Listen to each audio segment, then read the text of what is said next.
Ще кажа няколко думи за самото послание, само да припомня тези от вас, които не са скоро чели контекста на посланието.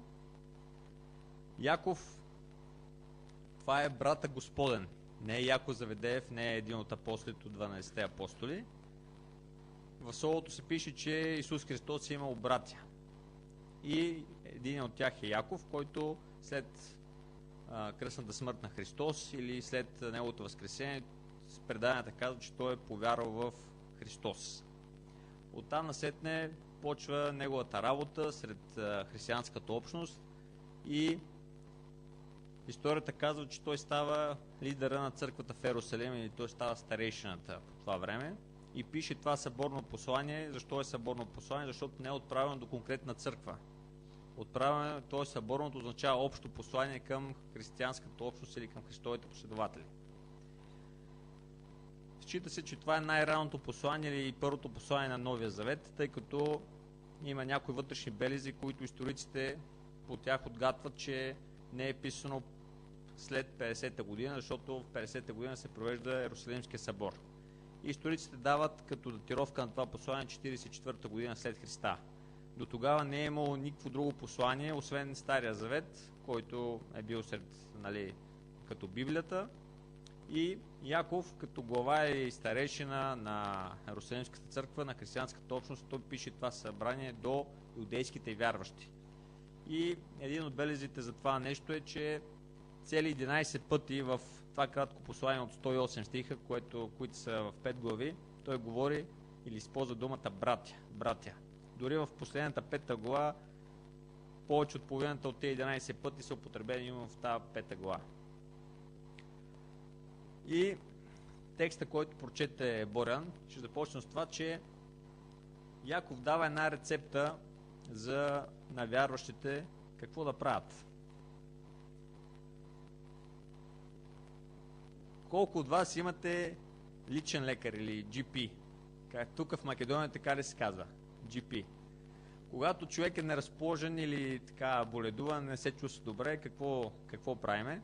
Отиваме при GP-то да ни прегледа. Мерени кръвното, слагане термометра, има ли температура и така нататък. И след като свърши прегледа, той ни изписва една рецепта, една бележка с нужните медикаменти, които човек трябва да вземе, за да се излекува отново, да бъде в нормално състояние, в кондиция работоспособен. И тук Яков също по същия начин дава една рецепта на вярващите хора и казва следното. Взели и страда някой от вас, нека се моли, весело е някой, нека пее хваление. Вижте каква рецепта дава. Без медикаменти да струва това нещо. Не знам как и тук в Македония, но това, което се случва и в България, или аз забелязваме, че за съжаление много от хората, които срещам по улицата или в ежедневието, те не са весели, камо ли да пеят хваления. Аз такива хора по улицата не виждам някой да си пее псалми, химни и духовни песни, както ни обещава Божието Слово. Да, обаче, ако са болни, в същото време няма дали ходят на джипите или не ходят, обаче това, което се получава, че много пъти хората не са весели, обаче се лекуват сами. Как се лекуват сами? Като съберат се приятели, някъде се видят и почват да се оплакват. Това не е наред, онова не е наред, тази държавата е скапана, управляващите не са добри и така нататък. Тоест не са радостни, няма хваление, не ходят на доктор и в същото време само се оплакват. По какво съда, че нещата са така, може да го съда по себе си. Това, което аз много пъти се улавям или правя и това, което виждам в моето обкръжение. И това, което се получава, че дори Словото говори в тази посока. Еклесиаст казва следното. Във време на благоденствие бъди весел, във време на скръб бъди разсъдлив, защото Бог е поставил едното до другото, за да никой да не може да разбере какво ще бъде след него. В утвърждение на това, което казва Яков за веселбата или за страданието. какво се получава? Продължава посланието: болен е някой от вас, нека повикат църковните презвитери, нека се помолят над него и го помажат с елей в Господното име. Ще ви разкажа една история, една скоба отварям. Един брат отишъл на гости на друг брат в едно село. И така се получило, че там хората се препитавали с животновъдство. И брата споделил, че една от кравите му не е добре.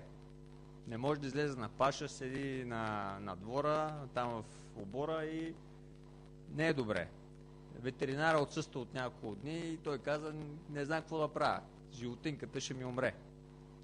И пастора му казва: виж сега, това, което Словото казва, е следното: ако искаш, мога да направим, да отидеме, ще помолим за кравата и ще помажеме. И този човек казва: хубаво е, ветеринара го няма, да знам кога ще дойде, нека да опитаме. И двамата положили ръце върху кравата, пастор извадил елей, масло, написал един кръст на челото на кравата и се помоли. На следващия ден стават, кравата вече с другите. Тоест, била изцелена, възстановена, без да ходи при ветеринара. Имаме следната ситуация за това, че зле изстроя някой, болен е някой, нека от тия църковните презвитери се помолят за него. В случая с кравата това подействало. Но искам да кажа това, че тук Яков говори следното: зле ли страда някой, нека се моли, нека да изрича думи. Весел ли е, нека пее. Това отново са думи, които се изричат от сърцето и душата на човека. Ако е болен, да извика църковните презвитери и те да се помолят над него. Тоест отново имаме, вижте какво се получава, че всяко нещо е свързано с думи. Дали човек ще се моли, дали ще пее, дали нещо ще извика някой друг се моли, това са думи, които изричаме ние или хората, които са църковните презвитери, идват при нас. Тоест, в думите има някаква сила. Молитвата е таинство. Много пъти се получава така, че ние изричаме думи и не осъзнаваме колко сила имат те за определено нещо. За всяко едно нещо е така, всяка една сфера. Може да се отчаяваме, много съм зле, няма никога да се оправи нашето положение, политиката или правителството и така нататък. Тоест, вместо да изричаме негативни думи, по-добре е с езика си да изговаряме позитивни думи, т.е. да благославяме. Словото казва: по-добре благославяйте, отколкото да кълнете. И тук се казва: и молитвата, която извява, ще избави страдалеца, Господ ще го привдигне и ако извърши грехове, ще му се простят. И така, изповядайте един на друг греховете си и се молете един за друг, за да оздравеете. Голяма сила има усърдната молитва на праведен човек. Замислих се за това нещо. Всъщност, какво означава молитвата да бъде усърдна? Много пъти се получава така, че ние се молиме за определено нещо, което силно искаме много време. Дори казваме на наши приятели или братя, сестри от църквата: моля те, помоли се и за мене в това нещо. В тази посока, за това, което ми е на сърцето. Дали усърдна молитва означава, когато ние се молиме много за определено нещо, или когато много други хора се молят също за това нещо, и толкова, колкото повече хора се молят, толкова е по-вероятно Бог да отговори с да. Тоест, че добре. Все едно се натрупва някаква молитва и изведнъж се отварят някакви врати. За съжаление или не, в нашия живот се получава така, че, или поне в моя, аз съм имал случаи, в които независимо колко съм се молил или колко хора са се молили за определено нещо, има отговори, които не са само да. Има отговори, които са и не, или чакай, не е дошло в това време да се изпълни още. В крайна сметка, молитвата представлява един разговор с Бога. думи, които ние изговаряме и те излизат от дълбината на нашето сърце или от наша душа. И Бог се интересува наистина Той да чуе тия думи, това, което нас интересува. В църквата са ни получавали това, което четеме Словото, че трябва да имаме вяра, силна вяра, да се молиме, да хлопаме на вратата и Бог ще отвори врати пред нас. Или когато Той каже, когато му дойде времето, това ще се случи. Независимо дали отговор ще бъде добър за нас или в наш ущърб, или ще бъде не или чакай, едно от най-големите неща е да сме благодарни за това, че самия Бог ни чува. Това, което е нашето сърце или това, което ни е душата.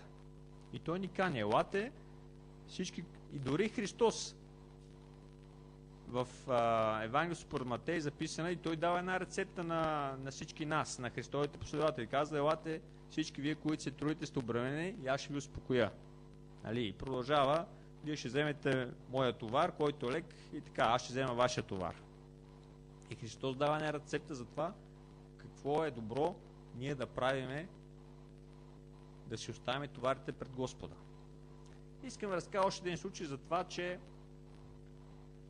аз от време на време посещавам болни хора. Имахме една жена, която не беше от наша църква, но Вени я познавате, Вени на Матей, тя ходеше при нея и жената се казваше Елена, болна от множествена склероза.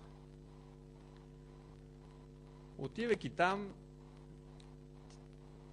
жената представляваше просто едно свито тяло на едно легло и искаше просто да общува с някой човек. Когато отиваме при болни хора, може да се притесняваме за това, че не знаем какво ще кажем, как ще се почувстваме ние.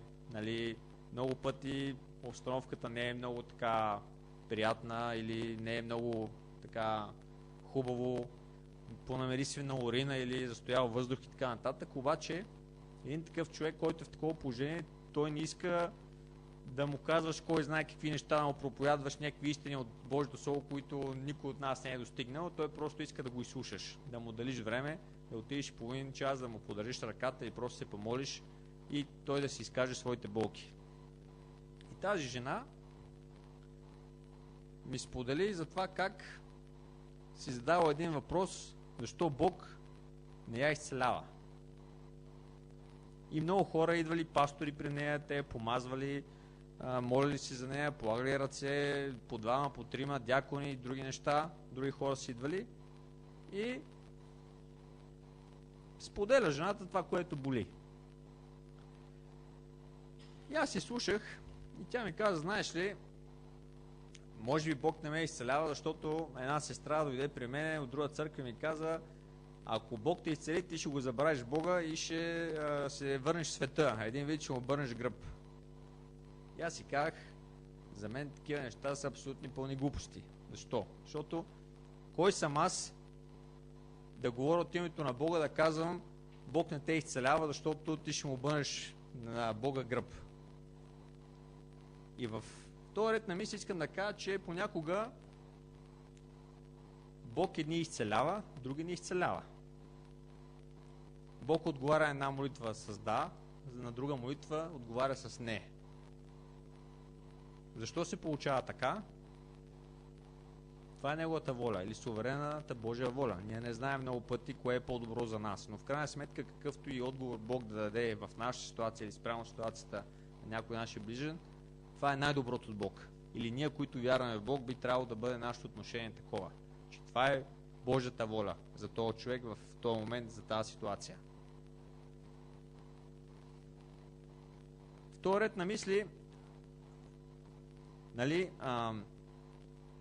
някои казват, малка ти е вярата. Дали вярата ни е малка или голяма, това е нещо, което само Бог може да определи. Ние не мога да кажем отстрани, твоята вяра е малка, затова Бог не те изцелява или не ти дава това пропросването на сърцето. Не е наша работа. Нашата работа е да се молим за тия хора, да ги посещаваме и да измолваме нашия народ. И български, и македонски и така нататък. Имахме в църквата преди близо месец един семинар, в който едни чернокожи хора от друга църква дойдоха. И говорителят каза нещо много интересно, че много голяма сила има молитвата и че човек трябва да прекарва, пастора трябва да прекарва 3 часа на ден в молитва. Това е част от неговата работа или от неговите 8 часа, които днес е на работа. И знаете ли, ние имахме възможност 1-2 пъти в този един месец да се отделим време да се молим 1 час. Когато се молихме 1 час в офиса, тогава виждаш света по различен начин. Всички проблеми или нещата, които са около тебе, вече не ги смяташ толкова като за сериозни, колкото ги гледаш от друга гледна точка. И в този 1 час, освен че се молиш за нещата, които са около тебе, ти се молиш за хора, които, или за нужди, които са по-назад в списъка. Защото обикновено, когато човек се моли 5, 10, 15 минути сутрин, той се моли само за себе си, за най-важните неща. И ако остане време, ще се молим за правителството, за пастора, за каквото да било друго нещо. Тоест, насърчавам ви, имате ли възможност, отделете си време, молете се. Когато човек прекара време в молитва, неговия светоглед се променя. По друг начин нещата ги вижда. Насърчен е, не е обесърчен. Точно това е на молитва, че ти дава някаква сила за нещата, които не виждаш как се случат, но си спокоен. Това, което искам да отворя още една скоба, във връзка с Теодора. Много от вас ме познават. Идвал съм и особено Гаго. И имах периоди, в които съм молил Бог много за съпруга. И имах едно конкретно питане към него, му казах така: Господи, излезах в едноседмичен пост и му казах така: искам да знам и да ми говориш, ти имаш ли за мен другар в живота, с който примерно ще ти служа. Защото имам нужда от човек до себе си или от партньор, с който да вървим заедно в този път. И реших да се смира. Една седмица постих само на вода и чай, без храна, без нищо. И знаете ли, като свърши поста този едноседмичния, точно по последния ден Бог ми говори много ясно. Като ми казвам Бог ми говори, искам ви кажа, че аз съм бил винаги малко скептичен от това, че Бог ми говори. Защото някои хора казват Бог ми говори, пък на някой цял живот Бог не им говори. И сега аз по-ниско ниво ли съм християнин от другите. Но това, което Бог ми проговори, как ми проговори, че понеже прекарам време със Словото ми и четях притчи. И притча 3 глава 5 стих казва така: уповай от все сърце на Бога и не се облягай на своя разум. Просто този стих оживява в мене. И аз го разбрах много добре в моята ситуация. Затова, че продължавай се да уповаваш на Бога, но не ги мисли нещата, както ти ги виждаш. Примерно гледаш на момиче и казваш: това момиче не е лошо, идва на църква, християнка е, може да станат нещо нещата, но в крайна сметка дали ще станат или не, човек не му е на сърцето и така прави някакви схеми.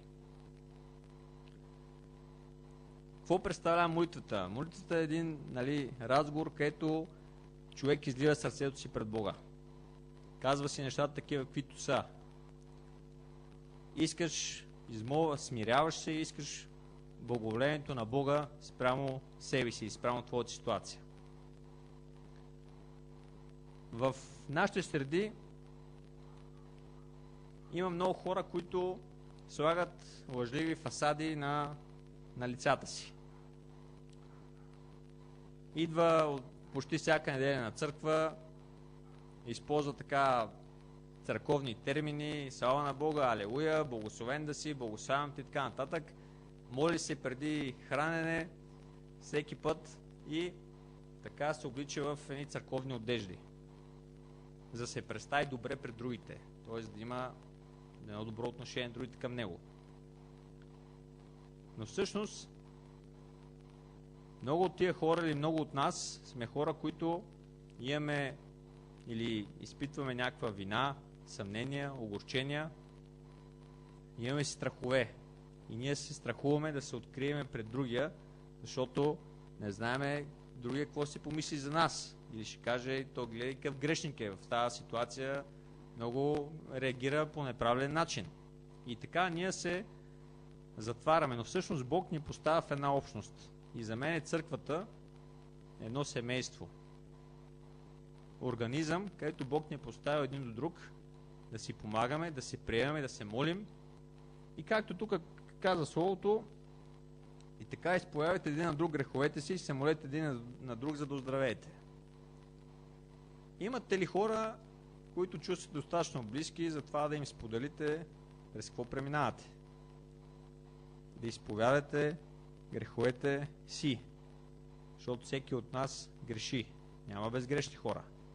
Само един е безгрешен. Това е Христос. И защо се страхуваме ние да изповядаме греховете си един на друг? В православната църква и в католическата интересното е, че там не се познават. Влиза някой днес, иска час с свещеника или отива при прозорчето, както по филмите сме гледали, не се знае кой е мирянин, на който е дошъл, и ти му споделяш греховете си, изповядваш ги, и си тръгваш облегчен. При нас, каква е разликата, че ние всички се познаваме. Знаеме кой е пастир Мите Гошев, знаеме го Гаго, всички, и дали това ни пречи ние да отидем при тях да си споделиме това, което ни боли. Защо се притесняваме? Може би защото ще помислят, че ние сме грешници. Не знам дали имате хора, с които бихте могли да си откриете сърцето или душата, обаче да ви съветвам, ако нямате такива хора, да се престрашите или да намерите, или в най-лошия случай отивайте при Господа. Господ никой няма да върне, нито ще изобличи. Той ще ни изслуша това, което ни е на сърцето. От Него не трябва да се притесняваме и не трябва да се криеме. Защото изповедта е свързана отново с думи, както молитвата. Това е време, в което ние си оставяме нашите товари при Бога и Той ги взима. Голяма част от болестите в днешно време, или 50% от болестите, те са свързани с стрес, напрежение, с страхове. Когато ние отидем при Бога и изповядаме нещата, които ни тормозят, които ни плашат, ние се разтоварваме. Тоест, един вид, тия болести може да си ги спестиме. Защото просто не ни тежи това нещо. Отиваме и си оставяме товара. И Бог ни кани, елате и си оставете товара. Та голяма сила има и тук Яков като презвитер или глава на църквата в Иерусалим казва: молете се. Молете се. Може ли главата на църквата да не се моли? Или това, което Яков като председател на събранието на църквите да не казва да не се моли? Християн е една от основните неща да се моли. Но заедно с това, молитвата, ние трябва да бъдем и практични хора. Молитвата е все едно нашата теория и заедно с това имаме практика, т.е. действие в нашия живот. И ме провокира, четях Словото и ме провокира един текст, който е разказан в трите евангелия, в Матей, Марк и Лука, за един паралитик, който неговите приятели отидоха. Христос проповядваше в една къща и те разкриха покрива и изпуснаха паралитика, защото той не можеше да ходи, не можеше да отиде до Христос, не можеше да влезе в събранието, където се провеждаше, където беше Христос. И Христос им каза: поради вашата вяра, поради вашата вяра ще бъде изцелен. Синко, прощавате си греховете. Колко е важно Бог зачита нашата вяра. Имаме ли хора, които са ни на сърцето? Близки, приятели, които искаме да бъдат спасени, които да дойдат при Христос? Ако имаме, освен че трябва да се молим за тях ежедневно или ежеседмично, трябва да направим и конкретни стъпки. Както тия 4 приятели на това момче го заведоха при Христос. Тоест, ние не само седим в църквата и се молим, но да направим някои неща. Да ги поканим. Елате тука или нещо друго. Тоест, да бъдем активни. И да не се притесняваме за това, че ще ще ни отхвърлят, защото ако те ни отхвърлят, те отхвърлят Христос, не нас. Обаче, и завършвам с това, че тук казва 19-20 стих: братя мои, ако някой от вас бъде отклонен от истината, един го обърне, нека знае, че който обърнал грешния от заблудения му път, ще спаси една душа от смърт и ще покрие много грехове. Амин. Една от нашите мисии, освен да се молим, е това да бъдем пътен знак за мнозина хора да дойдат при Христос. Има хора, които са охладнели, които са били част от нашата църква или от вашата църква. Братя и сестри, за определен период от време. Боли ли ни за тия хора? Или казваме, били са част от нас, ако не са били, да се оправят. Техния избор е това. В София известно време почнахме да се молиме, когато се молиме за нуждите. Имаме молитва Бог да докосне и да работи в хората, които са били част от тази църква и са се тръгнали по различни причини. И знаете какво се получава? Тук в последното време за 3-4 човека сещаме, които Бог върна. Един е Иво Вакавлиев, всяка неделя свири на саксофон. На друг наскоро почина майка му и той се върна на църква. Сега трети един Пепи има Даскалов, той прави отново крачки. Тоест, молитвата има огромна сила. Въпреки че ние не виждаме моментално резултата. И добре е да се молим да прекарваме време с Бога. Кога ще отговори Той, как ще отговори, когато бъде Неговата воля. И преди време помагах един приятел си ремонт. И беше извикал още един друг мъж, върл православен. И така в почивките, в работата си споделяме за вярата, кой какво прави. Той пее в една православна църква. И ми казва, ето ти си учил, нали, библейски институт, това е добре, обаче вика другия човек, който, нали, държеше апартамента, вика, ти нямаш право да проповядваш на хората, да говориш на хората за Христос. И аз му казвам, защо да няма право? Той казва, защото той не е учил.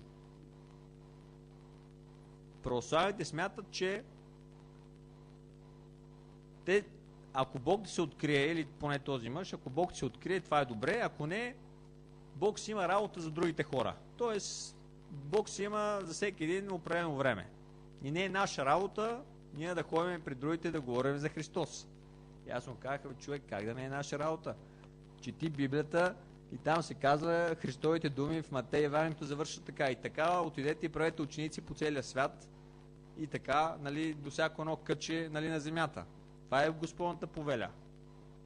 И част от нашата мисия е ние, освен да се молиме, да благовестваме на хората, които са в света или на тия, които са били част от църквата и отново се молим за тях.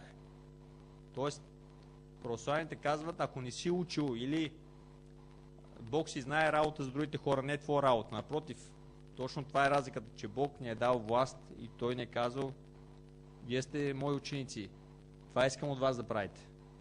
Вие ще благовествате, вие ще водите хората при мене. И аз ще ги успокоявам. Тоест, нека имаме точно това в съзнанието си молитвата и това е нашата мисия. Бог ни е дал мисия на тази земя за нашите определени дни. Колко са, какво ще дойде на нашата глава, не знаеме. Обаче, мисията ни е да се молим и да благовестваме, да доведеме хората до Христос.